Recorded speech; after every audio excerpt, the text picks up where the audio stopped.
Risco das Intempéries associadas às depressões Christine e Leonardo. Dou desde já as boas-vindas à Sra. Doutora Ana Cristina Tapadinha, Diretora-Geral da DEC, e à Sra. Doutora Ana Sofia Ferreira, também da DECO. Muito bem, vamos começar então pelo Grupo Parlamentar Requerente, Grupo Parlamentar do Partido Socialista. A Sra. Deputada Ana Bernardo tem a palavra, dispõe de 5 minutos.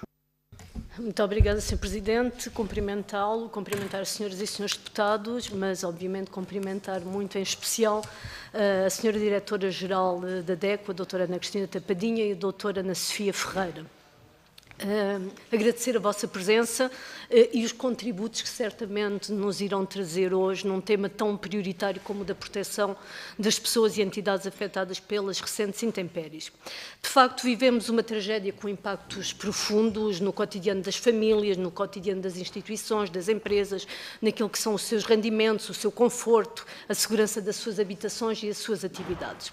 Uma situação que exige respostas rápidas, mas também, no fundo, que nos convoca a todos para num exercício de responsabilidade coletiva na construção de um sistema de proteção mais robusto.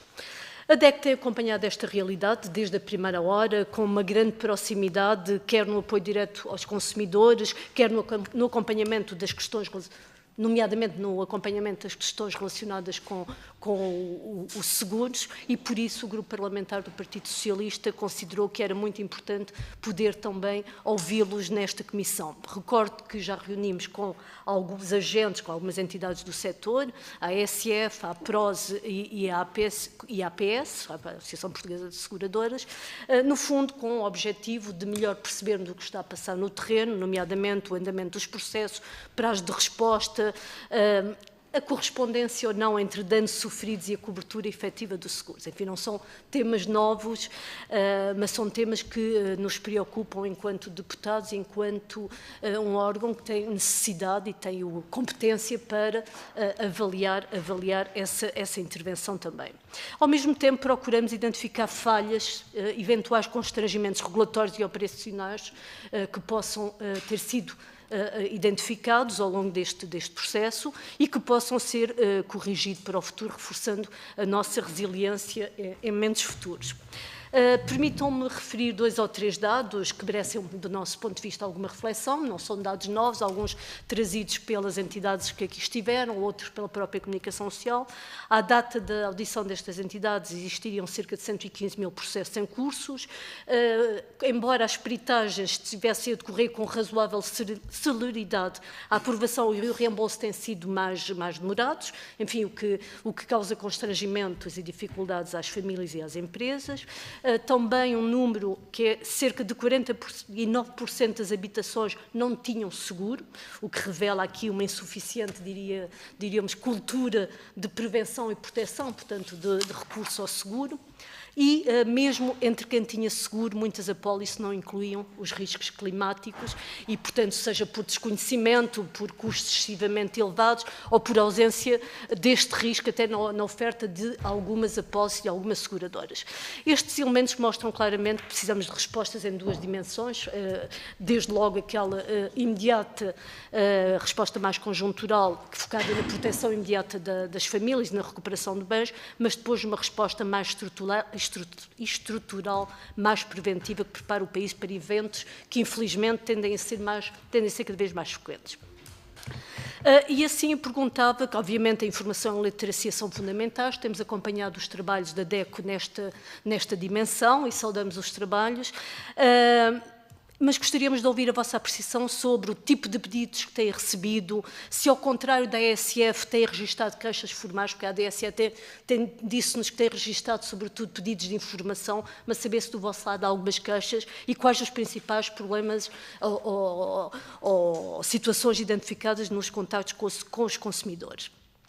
Relativamente ao outro dado, o facto de apenas um número reduzido de habitações terem cobertura contra danos sísmicos ou climáticos, obviamente temos aqui problemas transversais que já referi.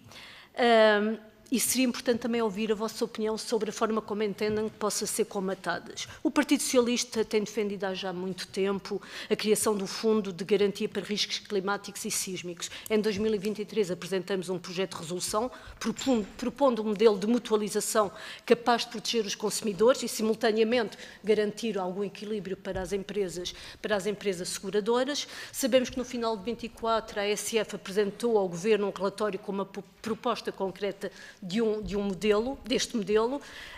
Muito recentemente, apenas em fevereiro, e depois destas intempéries, o Sr. Ministro das Finanças anunciou a intenção de avançar com um fundo para catástrofes, não sabemos para quando, como, enfim, não houve muita informação sobre o assunto. A DECO tem defendido igualmente a necessidade deste instrumento, creio que aqui convergimos, e por isso gostaríamos, e estou mesmo a terminar, Sr. Presidente, que nos pudessem expor um pouco a vossa visão sobre a configuração adequada deste fundo, a sua natureza, a sua finalidade, o âmbito de aplicação e o papel que pode desempenhar efetivamente na proteção dos consumidores e evitar aquele gap que normalmente existe entre o dano e a reparação. Muito obrigado. Muito obrigado, Sra. Deputada. Dou agora a palavra à Sra. Doutora Ana Cristina Tapadinhas. Dispõe de 5 minutos, tem a palavra.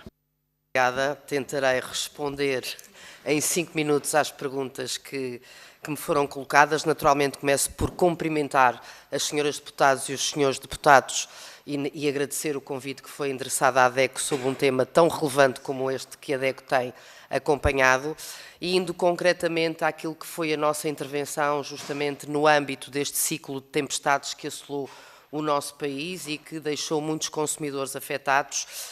Eu diria, e tenho aqui a ajuda com certeza que poderá densificar a tipologia dos apoios, dos pedidos de informação e das reclamações, Ana Sofia Ferreira, porque diretamente lida com elas, mas de todo modo vou fazer a respectiva tipologia e depois então entraremos na questão do fundo, como disse muito bem, que há muito vimos reivindicando. No que respeita àquilo que foi a nossa intervenção, ela resumiu-se, diria eu, no fundo, fazer um acompanhamento aos consumidores no âmbito destes eventos, no sentido de não só prestar informação, como também receber reclamações. E relativamente a esse aspecto, e desde o início que acompanhamos estes consumidores, nós recebemos mais de 500 pedidos e reclamações relativamente a esta questão. Em termos de tipologias, eu diria que a maior parte dos pedidos se prendeu justamente com dúvidas sobre a existência dos seguros e as respectivas coberturas, ou seja, se tinham coberturas de tempestade ou não, sobre as franquias exigidas, sobre os limites indenizatórios. Também tivemos consumidores que efetivamente nos contactaram para os ajudar a poder acionar aquele sinistro, mas também outros que nos pediram para ajudar a dar resposta à seguradora no âmbito de elementos adicionais. Já no que respeita concretamente à tipologia e concretamente às reclamações, podemos destrinçar aqui vários tipos de reclamações. Desde logo a questão da morosidade.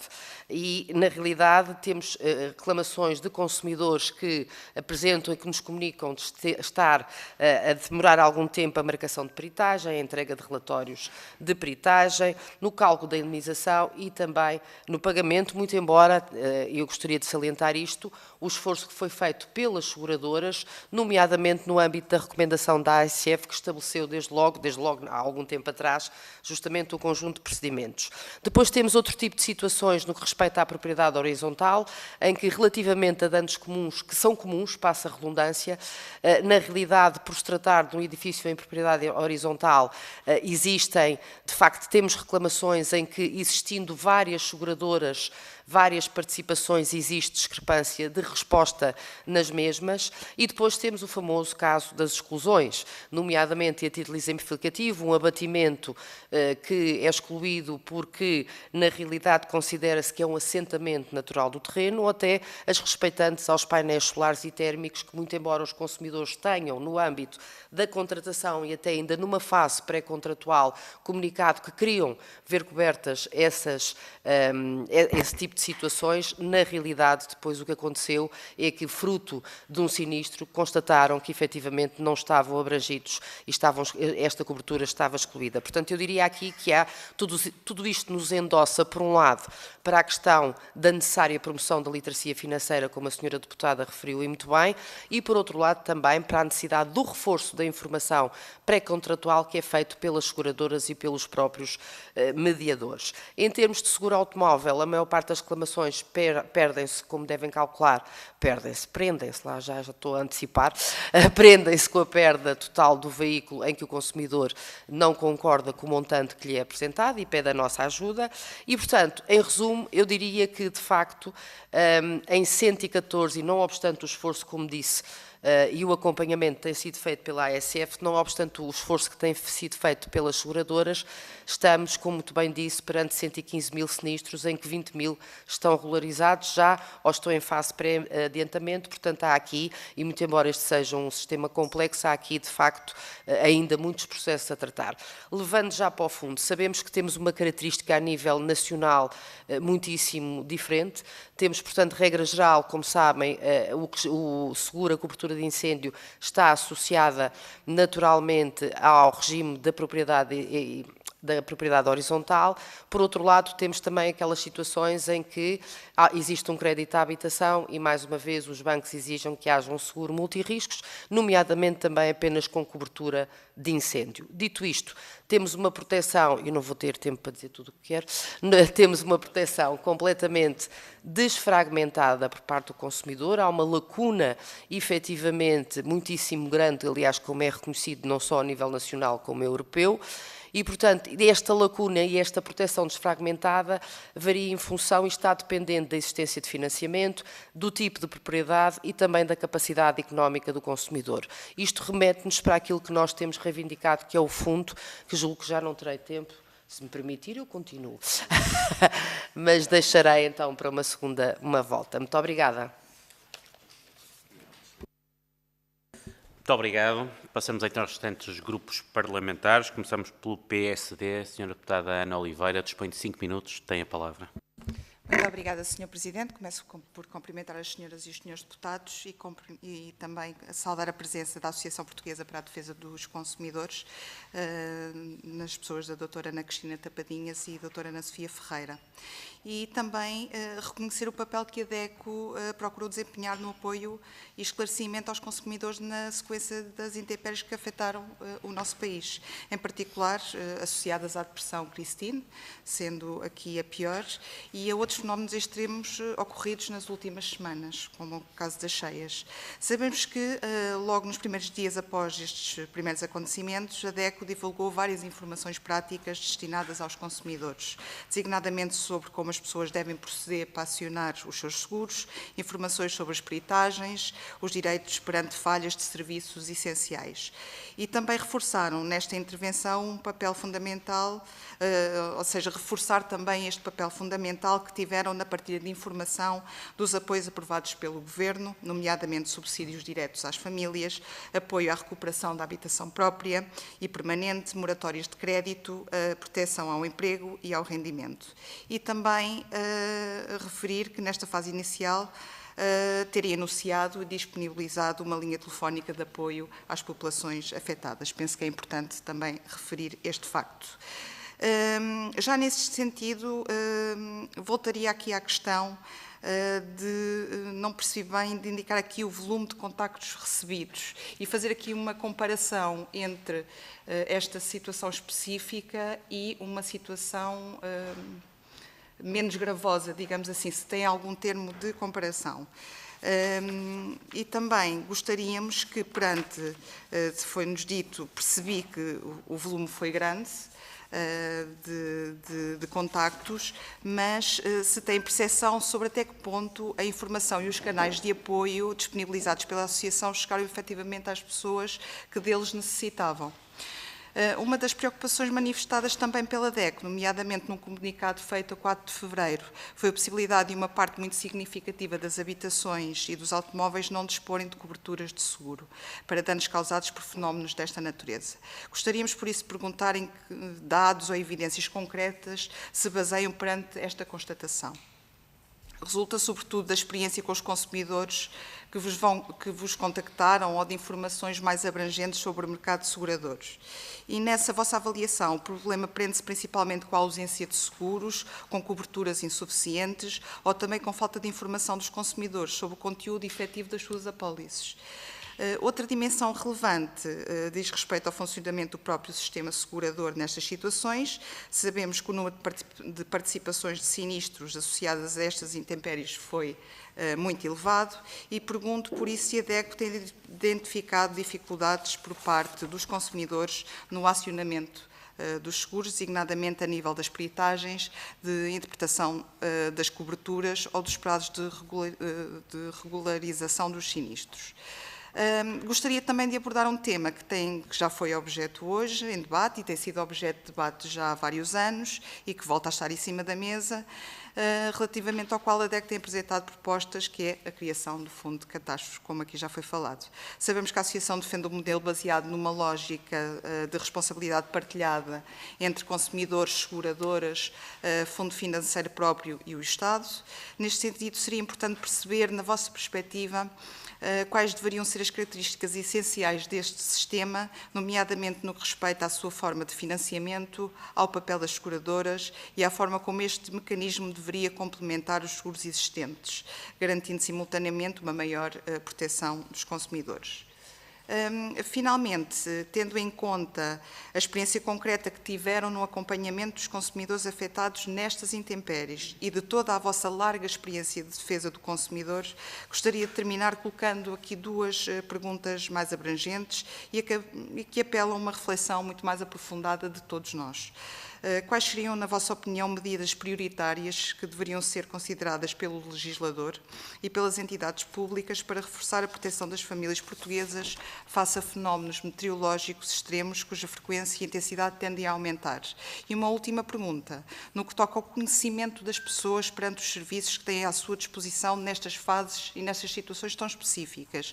Que medidas devem ser adotadas para que a população tenha acesso a toda a informação que lhes é necessária, com conhecimento mais concreto, mais claro e mais objetivo, para agirem de uma forma muito mais adequada. Muito obrigada. Muito obrigado, Sra. Deputada. Passemos ao Grupo Parlamentar do Partido Chega. Sra. Deputada Patrícia Almeida, disponho de 5 minutos, tem a palavra. Muito obrigada, Sr. Presidente. Cumprimento a DECO na pessoa da doutora Ana Cristina Catarina e da doutora Ana Sofia Ferreira. Esta audição à DECO vem já no seguimento de outras audições que fizemos, nomeadamente a Autoridade de Supervisão de Seguros e Fundos de Pensões, que nos enquadrou acerca do enquadramento legal, dizendo que o mesmo é robusto em Portugal e que os mecanismos de supervisão estão a funcionar. A Associação Portuguesa de Seguradoras garantiu-nos aqui que as seguradoras responderam com rapidez às solicitações e que os níveis de sinistralidade tinham sido, de facto, absorvidos.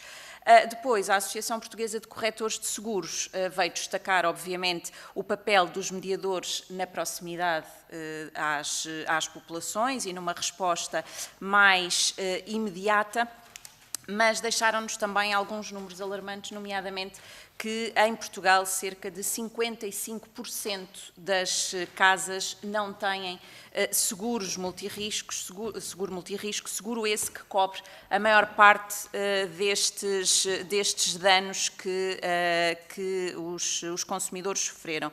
A DECO, por seu lado, já tinha, por diversas vezes, nomeadamente nos incêndios de 2017, nas cheias em Lisboa e noutras situações de intempéries que têm vindo a acontecer, denunciaram, por exemplo, a questão das exclusões contratuais, que são pouco claras, dificuldade na ativação de coberturas, nomeadamente por fenómenos sísmicos ou inundações, o caso que estamos aqui a tratar, o aumento dos prémios após o acionamento do seguro, os atrasos na peritagem e na liquidação de indenizações e a falta de literacia contratual dos consumidores. Eu aqui, para além da literacia financeira, diria mesmo a literacia em termos de seguros, porque é muito complicado para o cidadão comum perceber tudo aquilo que está contemplado quando contrata um seguro e aquilo que não está. Falou-nos que chegaram à DECO cerca de 500 reclamações relacionadas concretamente com as depressões Christine e Leonardo, e deixava-lhe uma pergunta: se dentro destas 500 reclamações houve algum padrão comum das reclamações que chegaram à DECO e quantas destas reclamações dizem respeito a indiferimentos com base em exclusões técnicas, ou seja, muitas vezes os consumidores acham que têm um seguro que irá cobrir este tipo de situações, mas depois, quando elas se verificam, deparam-se com o facto de não estarem contempladas. Outra queixa que também tem estado na comunicação social e que aparece com muita frequência tem a ver com a morosidade em que existe uma resposta a estas reclamações. Hoje tive acesso a um cliente que tinha feito uma reclamação na Fidelidade a 16 de fevereiro e que até à data o processo está completamente parado, ou seja, foi-lhe atribuído um número de reclamação, mas estamos a dia 5 de março e ainda não recebeu qualquer contacto por parte desta seguradora. Depois, temos falado aqui nesta comissão também, nas audições que fizemos, acerca do fundo de catástrofe. Eu gostava de perceber a opinião da DECO acerca deste fundo de catástrofe, se concordam e se concordam como é que consideram que o mesmo deveria de estar estruturado. E depois, na opinião da DECO, as regras neste momento e todo o enquadramento legal que existe estão a proteger exatamente quem? As seguradoras, os consumidores ou ambos? Porque ouvimos as seguradoras, por seu lado, defenderem-se a si, mas depois ouvimos os consumidores com reclamações imensas, nomeadamente com a questão do não pagamento de indemnizações. E, portanto, nesse sentido, gostaria de ouvir a defesa do consumidor acerca desta questão. E terminava com a referência não ao fenómeno Christine e Leonardo, mas à questão dos sismos, ao facto de estarmos aqui, concretamente em Lisboa, numa das zonas com uma prevalência sísmica mais elevada. Recordamos-nos do último sismo de 26 de agosto de 2024, mas a qualquer momento podemos ter um sismo nesta região, como em toda a região litoral, Algarve, Extremadura, etc. Mas perguntar à DECO o que é que considera que deve de ser feito pelos consumidores, porque a maior parte, ou para não dizer mais de 90% dos seguros multirrisco não cobre fenómenos sísmicos, se consideram que esta deveria de ser uma cláusula que deveria de estar obrigatoriamente contida nos seguros multirrisco ou se deve ficar a cargo do consumidor escolher ou não esta apólice. Obrigada.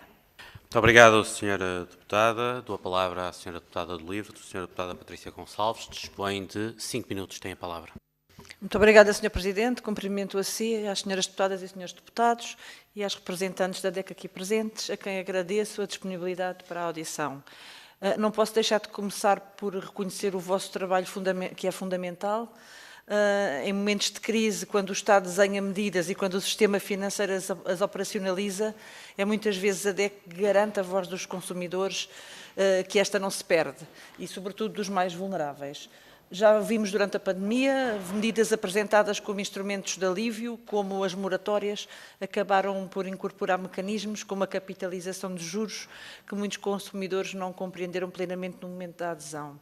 Aquilo que parecia uma ajuda imediata traduziu-se para muitas famílias num aumento significativo do custo total do crédito. E é precisamente nestes contextos que a informação clara e a defesa ativa dos consumidores se tornam fundamentais.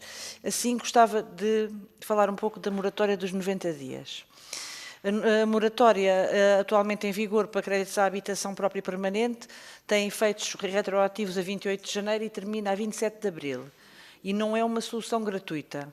É importante que as pessoas percebam que os juros continuam a correr, que são capitalizados e que o prazo do crédito dito se pode alongar e que o encargo total do empréstimo aumenta. Dou um exemplo simples. Uma família com um crédito de 200 mil euros a 30 anos, a uma taxa de 3%, com uma prestação mensal da ordem dos 850 euros. Durante 3 meses de moratório, os juros acumulados não desaparecem. São incorporados no capital em dívida e, quando o crédito retoma, a prestação pode subir alguns euros por mês. Aparentemente pouco, mas no conjunto da vida do empréstimo isso representa milhares de euros adicionais. E eu gostava de saber que agravamento médio dos encargos vocês estão a conseguir observar nas simulações reais que têm acompanhado e também se os bancos estão a apresentar aos clientes simulações comparativas claras antes e depois da moratória ou se estão a limitar a comunicar o alívio imediato do crédito sem demonstrar o impacto total do custo do crédito. Porque uma coisa é uma decisão informada, outra é a decisão feita em desespero. Depois, sobre a exigência de situação fiscal integralmente regularizada. Também gostaria de abordar este ponto porque nos preocupa bastante. Em contexto de calamidade, parece-nos muito problemático exigir uma espécie de pureza fiscal imaculada como condição de acesso a uma medida de emergência. Estamos a falar de famílias com casas danificadas, telhados arrancados, rendimentos interrompidos. E, no entanto, podem ver-se excluídas por dívidas antigas de baixo valor, processos de cobrança coerciva, por exemplo, associados a portagens, situações em disputa judicial ou pequenos incumprimentos administrativos que nada têm a ver com a situação de calamidade. A nossa pergunta, a retórica que deixamos é se num conceito excepcional o critério central deve ser o dano sofrido e a necessidade concreta ou a regularidade fiscal prévia. É que aqui não falamos de apoios estruturais permanentes, estamos a falar de respostas de emergência a uma situação extraordinária. As perguntas que não são retóricas são se têm identificado casos de exclusão para por estas razões e se esta exigência estará na prática a afastar precisamente quem mais precisa. Depois, relativamente aos apoios à habitação e seguros, o apoio até 10 mil euros para reconstrução e reparação. No papel, os prazos de pagamento são 3 a 15 dias úteis, parecem positivos, mas a grande questão aqui prende-se com a acessibilidade. Têm conhecimento se os formulários online das CCDR são verdadeiramente acessíveis a idosos, por exemplo, realojados de emergência?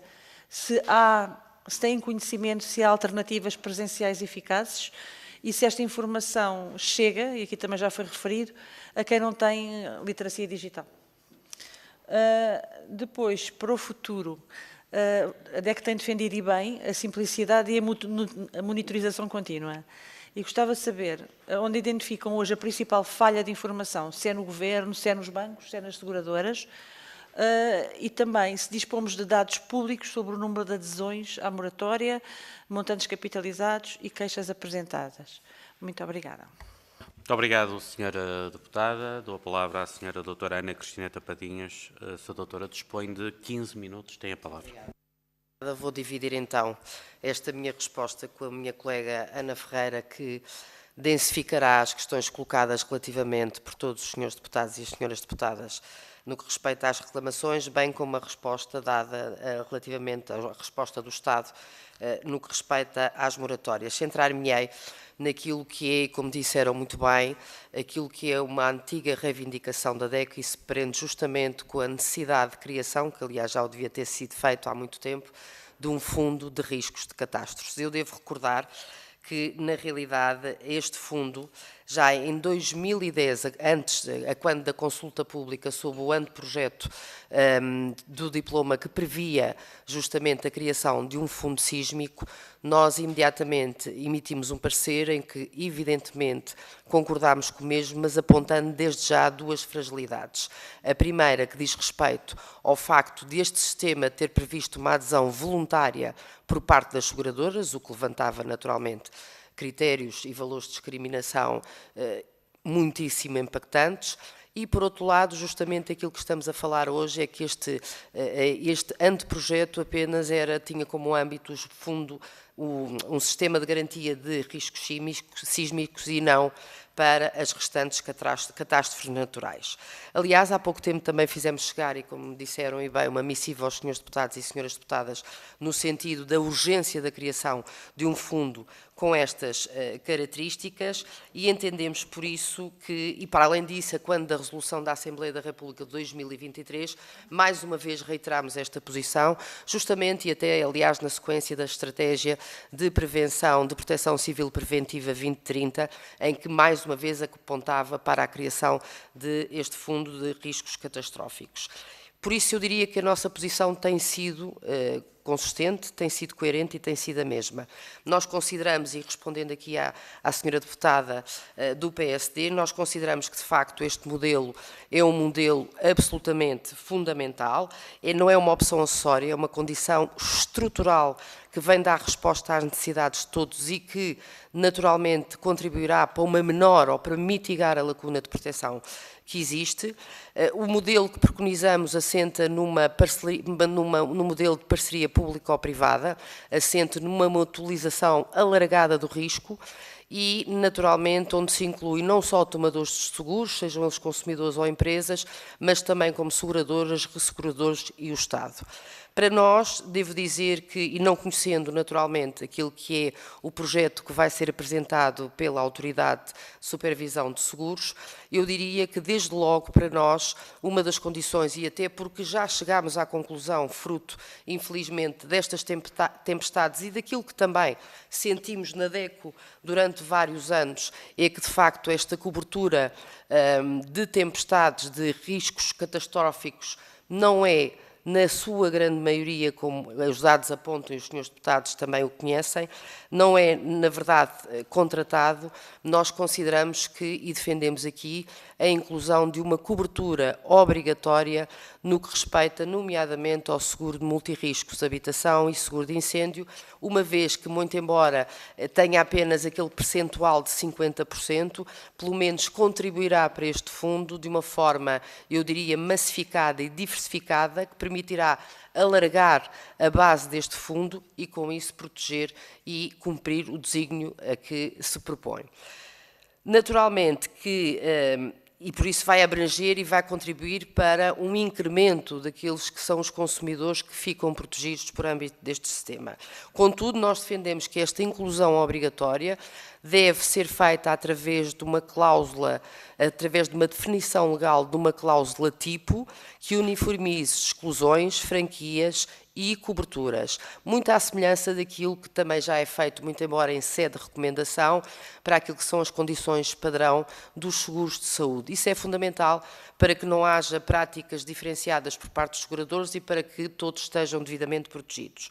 Contudo, admitimos e não desconhecemos que, muito embora este seguro seja massificado, não é? E sei, o seguro multirriscos de habitação e o seguro de incêndio está praticamente massificado, e é verdade que existem, infelizmente, muitas situações em que as habitações nem seguro têm, o que é, desde já, muito preocupante. Nós também gostaríamos de colocar aqui e afirmar de forma muito firme aquilo que é a nossa posição. Se pode ser colocada na equação, se esta cobertura obrigatória relativamente a estes riscos catastróficos não forem suficientes, poder-se-á admitir a contratação ou necessidade de um seguro com estas coberturas obrigatórias. Mas isto para nós só poderá ser equacionável se efetivamente, e só pode ser socialmente justa se os preços a apresentar aos consumidores forem economicamente comportáveis para eles. É esta a base do fundo. Por outro lado, é esta que deve, ou por outra, a forma como deve funcionar a base do fundo. Por outro lado, algo que é muito relevante para a DECO e que se prende justamente com os consumidores mais vulneráveis. Porquê? Porque, na realidade, com esta base mais diversificada, esta base mais alargada, naturalmente que nós consideramos que aqueles que justamente não têm condições para pagar um seguro, seja ele a cobertura obrigatória ou naquela condição que eu referi por parte da DECO de ser socialmente legítima e com preços comportáveis, na realidade o que entendemos é que este fundo tem que ter um mecanismo, ou um requisito de acesso e um mecanismo de apoio a consumidores economicamente vulneráveis em função do seu rendimento e enquadrar-se até em sistemas de proteção social. Acresce que também consideramos que, naturalmente, e tendo em conta que o país não está distribuído em termos de riscos catastróficos, em termos de forma heterogénea, e paradoxalmente são aquelas zonas que têm maior elevado risco, que justamente os prémios e as franquias são muitíssimo mais elevadas, nós consideramos que no caso de uma recusa por parte de uma seguradora em que o consumidor pretenda contratar, naturalmente que temos que incluir aqui neste fundo e neste sistema de capitalização financeira, no fundo, este instrumento financeiro, uma possibilidade ou uma solução muito semelhante àquela que existe para o Fundo de Garantia Automóvel, recusada 3 vezes a uma seguradora que tem que contratar. Por último, e no que respeita concretamente ao fundo, temos aqui, foi também sublinhado por todas as senhoras deputadas que aqui tiveram intervenção nesta audição, a questão da literacia financeira, pois nessa situação o que eu posso referir é que, de facto, há aqui, e isto tem que ser visto para além da criação de um sistema, de um instrumento financeiro, temos de ter aqui políticas públicas de efetiva prevenção. E, portanto, esta abordagem tem que ser holística numa vertente da promoção da literacia financeira junto dos consumidores, da literacia de risco. Existe aqui uma necessidade de cultura também de risco por parte dos consumidores e que deve ser desenvolvida pelas associações de consumidores que representam os seus interesses, naturalmente, pelas associações sectoriais, pelo Estado e também pelo regulador, neste caso em concreto, mas, por outro lado, uma vertente também de prevenção e mitigação destes riscos, que também, mais uma vez, com o envolvimento de todos os stakeholders, porque, efetivamente, se não houver esta prevenção e mitigação de riscos, naturalmente que não conseguimos alcançar aquilo que é o objetivo da criação de um fundo com esta natureza. Reforçar também que a questão da literacia financeira para os consumidores é importante, mas tendo em conta as reclamações que aqui retratei, naturalmente que também é importante que haja um reforço da informação para que ela seja adequada por parte das seguradoras e por parte dos mediadores quando prestam a informação e nesta fase pré-contratual têm que dar toda a informação para que os consumidores estejam devidamente informados. Relativamente, e só para terminar e para passar aqui a palavra à minha colega Ana, nunca mais me calo, mas vou-me calar agora, esta abordagem holística no que respeita à prevenção, nós consideramos muito importante a envolvência de todos aqueles stakeholders que acabei de referir e, portanto, não me vou repetir, mas também aqui um papel fundamental das autarquias locais. As autarquias locais estão no terreno, as autarquias locais têm proximidade com os seus municípios. As autarquias locais desempenharam aqui um papel extraordinário no que respeita concretamente a esta situação tão problemática que assolou o nosso país. Estes problemas vão continuar e daí a necessidade da urgência da constituição de um fundo com estas ou outras características, porque na realidade não conhecemos o projeto. Mas eu gostaria também de salientar que, na realidade, as autarquias locais, para além desta proximidade que têm com os seus municípios, têm também uma obrigação que, aliás, decorre da Lei de Bases do Clima, que é a implementação de planos de ação climática que visam justamente mitigar os seus territórios e adaptar os seus territórios às alterações climáticas. E eles necessitam ser concretizados e necessitam ser renovados e atualizados justamente e infelizmente em virtude destes fenómenos naturais. Ana, tens 2 minutos. Peço desculpa se me der autorização. Passo a palavra à senhora doutora Ana Ferreira. Tem a palavra. Muito bem, não sei se assim me conseguem ouvir. Portanto, fazendo aqui então a densificação das reclamações e no que respeita aos contactos que foram recebidos. Na verdade, mais de 500 contactos, estamos a falar num período de 1 mês, aproximadamente, o que é em relação a questões relacionadas com seguros é verdadeiramente inédito, no sentido de só numa situação excepcional isso acontece. Portanto, em termos normais, em situação regular de apresentação de pedidos de informação e reclamações, os seguros nunca têm, na DECO, esse volume de pedidos. Portanto, representa um aumento significativo. O facto de termos chegado a todos os consumidores, estamos convictos que não. ou seja, na verdade, aquilo que tentámos através dos canais que disponibilizámos e também proximidade, na medida em que, tanto junto dos municípios afetados, com alguns com os quais temos parceria, mas disponibilizámos ajuda a todos, no sentido de podermos difundir informação que poderia ser replicada pelo município e assim chegar a mais consumidores que não estão contabilizados. Mas temos sempre a convicção de que, efetivamente, as reclamações que são apresentadas na DECO são uma parte das reclamações existentes. Portanto, na verdade, e não obstante, conforme foi referido, reconhecermos o esforço feito pelas seguradoras, efetivamente, mesmo para quem tem seguro, este não foi um processo, ou não está a ser um processo isento de problemas. Um padrão. Na verdade, conforme foi referido, o padrão que é aqui reconhecido em muitos dos contactos, destes mais de 500 contactos, estão efetivamente relacionados com a morosidade na marcação das peritagens, na entrega dos relatórios de peritagem, no cálculo dos valores indenizatórios e depois na efetivação do pagamento, ou seja, regularização do sinistro. Também destacar aqui uma questão relevante para os consumidores e que nos chega em grande número. Sabemos que existiu o esforço da simplificação do processo. Após a participação do sinistro, as seguradoras, nomeadamente na fase probatória, tentaram, até pela recomendação e por tudo o que tinha sido acordado, simplificar o processo. Mas verificámos que a simplificação do processo estava muitas vezes associada à proposta de valores indenizatórios inferiores aos reais danos.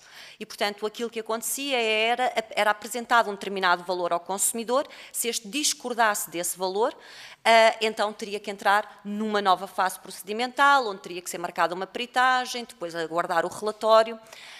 Percebemos que os processos sinistros são diferentes, com complexidade diferente, que podem naturalmente exigir por parte da seguradora uma avaliação diferente.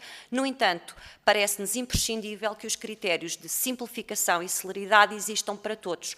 Ao consumidor não deve ser colocado na posição de, para ter um processo mais rápido e mais célere, tem que receber menos, se quer receber mais, vai entrar num processo que é significativamente mais complexo, procedimentalmente mais exigente.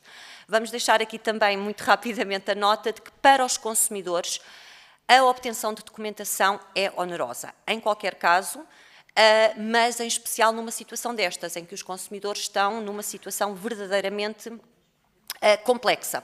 Portanto, sabíamos que consumidores não tinham serviços públicos essenciais, estavam com habitações que tinham, enfim, as próprias condições de habitabilidade estavam postas em causa e, portanto, arranjarem orçamentos detalhados que cumpram determinados formalismos, relatórios, isto numa situação em que os próprios prestadores de serviços, ou seja, o consumidor, para ter estes documentos, tem que contratar estes serviços, alguém que faça esses orçamentos detalhados e relatórios técnicos.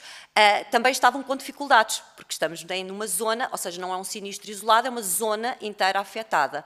E, portanto, é muito oneroso para o consumidor e, portanto, deixávamos também aqui esta nota que a simplificação dos processos, e mais uma vez reconhecendo o esforço, tem efetivamente de ser melhorada. No que respeita à ausência de resposta, ou o seu processo está a aguardar, tem este número, agora aguarda. Efetivamente, e nós defendemos também estes planos de contingência para dar robustez ao apoio ao cliente nestas situações de crise também para outros serviços, efetivamente, nenhum apoio ao cliente está preparado para um aumento exponencial desta dimensão. Na verdade, têm que ser criados planos de contingência, principalmente porque sabemos, infelizmente, que os fenómenos são cada vez mais frequentes e mais intensos e, portanto, sabemos que numa situação de participação de sinistro em massa tem que haver um plano em que tenham que dar robustez a estes contactos. Ou existiu esse esforço, mas efetivamente há consumidores, também temos esses relatos e deixamos aqui a nota, de que receberam o número de processo e que está a aguardar. Portanto, enfim, naturalmente que é uma situação que nos preocupa. Por último, deixando a nota no que respeita a estas questões das exclusões. A questão das exclusões é muito importante e, aliás, fazendo aqui a referência à cláusula tipo que preveja uma igualdade. Mesmo consumidores com a cobertura de tempestades estão a ser confrontados com questões de exclusões. Falamos aqui de danos pré-existentes, os painéis solares e térmicos não estão cobertos, muros, jardins não estão cobertos e, portanto, está excluído, o abatimento resultou de um assentamento natural do terreno, portanto, consumidores que legitimamente esperavam estar, digamos assim, protegidos, estão a ser confrontados com exclusões. Numa situação desta natureza, portanto, um facto público e notório, um fenómeno climático extremo, os consumidores não podem ser confrontados com este tipo de exclusões, sob pena de ficarem, ainda que contratem um seguro com esta cobertura, com uma parte significativa dos prejuízos, o que naturalmente não é admissível e socialmente não deve ser aceito. No que diz respeito agora vou Pedia-lhe terminar, apenas para concluir. Sim, então vou concluir. No que diz respeito à questão da literacia digital e falando muito rapidamente, a nós, na DECO, preocupa-nos muito a questão do acesso a plataformas, formulários digitais. Sem estruturas de proximidade, muitos consumidores poderão ficar excluídos destes apoios. Peço desculpa, obrigada. Muito obrigado, Sra. Doutora Ana Ferreira. Vamos então passar para a segunda ronda. Tenho uma inscrição do partido da Sra. Deputada Patrícia Almeida. Não sei se mais algum Sr. Deputado pretende inscrever. Não? Muito bem. Sra. Deputada Patrícia Almeida dispõe de 2 minutos. Tem a palavra.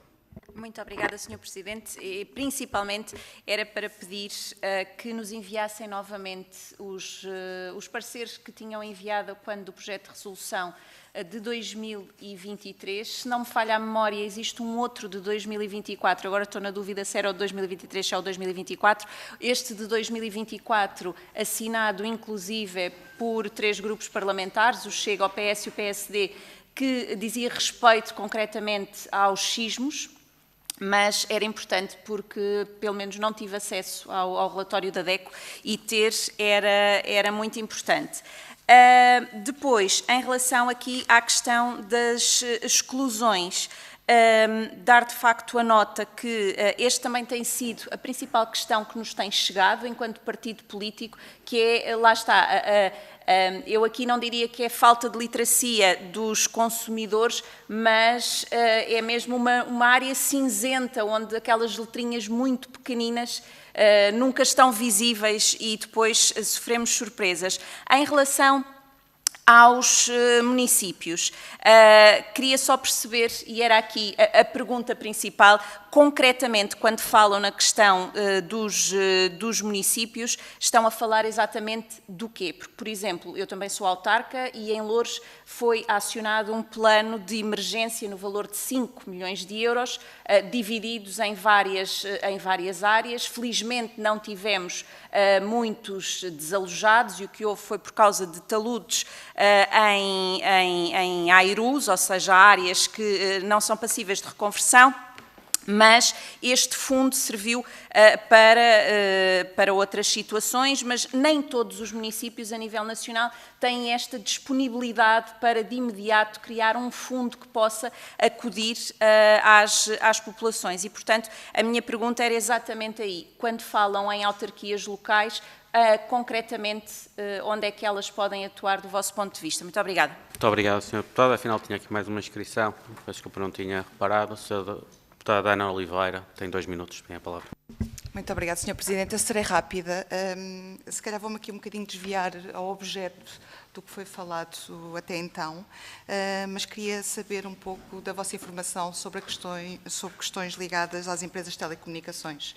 Sabemos que isso foi e tem sido um grande problema para os consumidores, principalmente quando olhamos para um país e para zonas que têm pessoas muito mais velhas e isoladas e que o simples facto de não terem uma televisão torna-se um grande problema. Portanto, no fundo, é perguntar-vos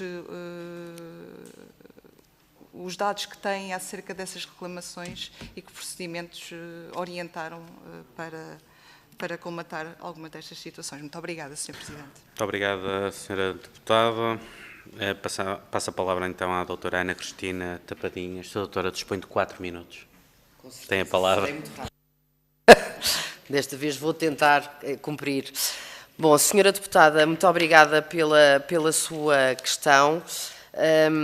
No que respeita àquilo que, naturalmente, vamos enviar todos os pareceres, acompanhamos esta matéria, como disse, desde 2010. Relativamente às exclusões, é verdade o que a senhora deputada também diz, as letrinhas pequeninas, e depois também a questão da informação dada pelos próprios operadores, que necessita ser muitíssimo reforçada. Relativamente aos planos de emergência, eu certamente não me fiz entender, e naturalmente que houve muitos municípios que, no fundo, desencadearam um plano de emergência justamente para fazer face a esta situação.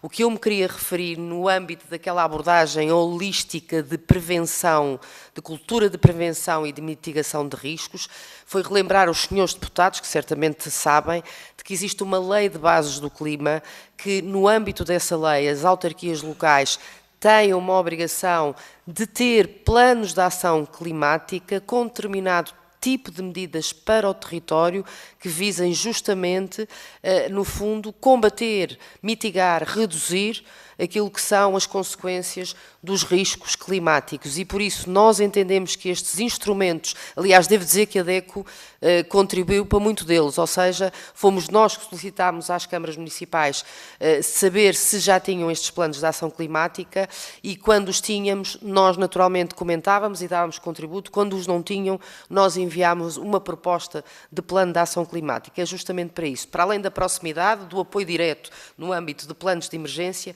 é também esta prevenção numa abordagem holística que deve ser implementada e nomeadamente agora com estas ocorrências atualizada e concretizada. Muito obrigada. Ana? Passa então a palavra à senhora doutora Ana Ferreira. Tem a palavra. Obrigada.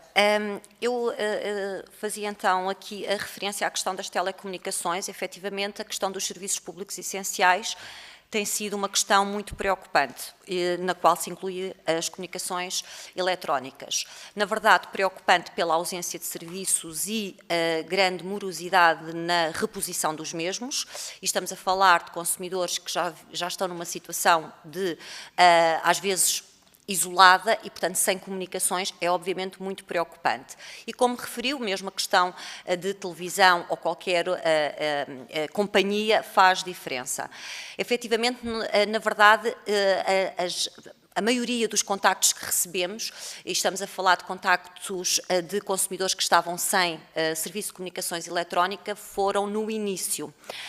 Mas sabemos que em determinadas circunstâncias muitos deles demoraram até serem repostos. E estavam relacionados também muitas vezes com a questão da energia, que, como sabemos, também demorou a ser reposta e, portanto, tudo isso complicou.